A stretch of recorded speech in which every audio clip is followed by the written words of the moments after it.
আজ রান্না করেছি জিরে বাটা দিয়ে আলু, বেগুন আর ফুলকপির ঝোল।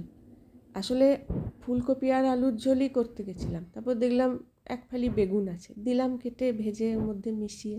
ভালোই হয়েছে খেতে, খারাপ না, একটা নতুন রকম স্বাদ। আর করেছি বেগুন পোড়া। বেগুন পোড়া মানে বেগুনটাকে পুড়িয়ে নিয়েছি, পুড়িয়ে ছাড়িয়েছি।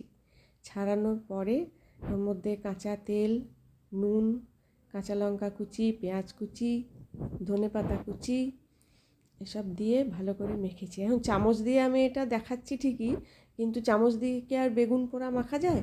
ওটাকে আমি ছবি তোলার পরে চামচটা সরিয়ে বেশ করে চটকে হাত দিয়ে মেখে নিয়েছি। খুব টেস্টি খেতে। আর তো মাছ ভাজা আর গরম ভাত, ব্যাস, আর কি চাই?